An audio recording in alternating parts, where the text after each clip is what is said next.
Hello साथीहरु नमस्ते अनि welcome back to my channel. अनि आज चाहिँ म हल्का पानी रोकेको टाइम भएर अलिकति यसो मौसम घुम्नलाई चिसो हावा खानको लागि आएको साथीहरु हैन। अनि आउँदा आउँदा यसो नास्ता पनि गरौँ भनेर आएको।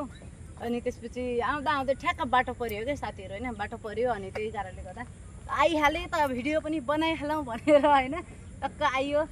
साथीहरु हेर्न सक्नुहुन्छ कस्तो राम्रो ठाउँ छ। अनि त्यस चिसो हावा खाँदै खाँदै खाँदै खाँदै खाँदै खाँदै म ठ्याक्क यता आएँ। ल हेर्नु साथीहरु, ल म चाहिँ कहाँ आएको रहेछु हेर्नु त, कस्तो राम्रो ठाउँ छ हैन। अनि अब चर्च हो, राम्रो त भइ नै हाल्छ अफिसली अफकोर्स हैन। अनि त्यसपछि हेर्न सक्नुहुन्छ साथीहरु, भित्र चाहिँ म जान्न है, भित्र चाहिँ जान्नु। अनि किनभने सामसन घाट पनि छ, टाइम पनि समथिङ हुन लागिसक्यो। अनि भित्र चाहिँ जान्न, सायद अलाउड पनि नहोला। अनि भित्रको चाहिँ कस्तो छ भने साथी, भित्र चाहिँ अलिक क्यामेरा स्यामेरा छ, अनि फेरि अलाउड नहोला यताउता भनेर। अनि बाहिरैबाट यसो हैन यसो हेरौँ न त भनेर अनि यस्तो आइदिएको साथीहरु। ल हेर्नु कस्तो छ, रमाइलो छ साथीहरु। ल हेर्नु साथसाथै फेरि म अगाडि पनि देखाउने छु। सो मौसम हेर्नु साथीहरु, यस्तो ग्रिन गोवा हो क्या, ग्रिन गोवा देख्न सक्नुहुन्छ है। आकाशमा हेऱ्यो भने चाहिँ फेरि अहिले ठुलै लाठो लिएर आउला हुन्छ है, यत्रो मुसलधारे पानी के। ए नारियल खेती हेर्नु साथीहरु, नारियल खेती यता ल। सो हेर्न सक्नुहुन्छ साथीहरु, नारियल खेतीको नारियलको बुटाइ मात्रै हो। नारियल नारियल नारियल नारियल जता जाऊ नारियल, जता जाऊ नारियल। हेर्नु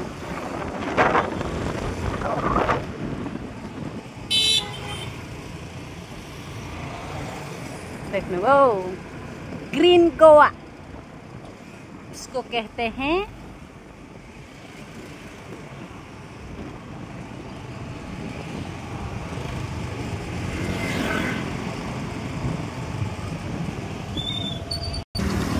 हेर्न सक्नुहुन्छ साथी, यो चाहिँ फुटबल ग्राउन्ड हो। अनि आइरहेको थिएँ म खेल्नलाई, अहिले चाहिँ जस्ट बारिसले गर्दाखेरि रोकेर चाहिँ वाउ कस्तो दामी हरियो भएको छ हेर्नु न है, क्या मस्त छ नि है।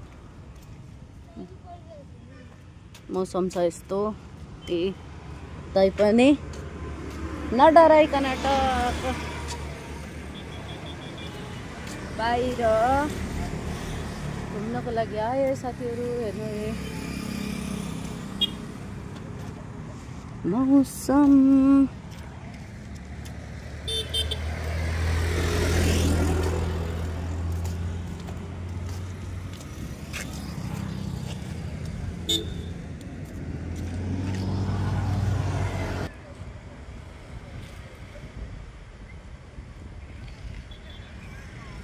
चिसो हावा छ है, मस्त छ मौसम। तर बन्द रहेछ है, र गेट लाग्छ उताबाट, हामी चाहिँ साइडबाट आएको। राम्रो छ है, ग्राउन्ड हो। घरभन्दा धेरै टाढा छैन, 5 मिनट पनि छैन, त्यही भएर यसो तपाईँ पनि चिसो हावा खान भनेर आएको छ यसको साथीहरु। अनि त्यसपछि आजको लागि यति नै, नेक्स्ट भिडियो लिएर आउने नै छु। हस् त अहिलेलाई बाई बाई। अनि लाइक कमेन्ट र सब्सक्राइब गर्न चाहिँ नबिर्सिनु होला है त। By by.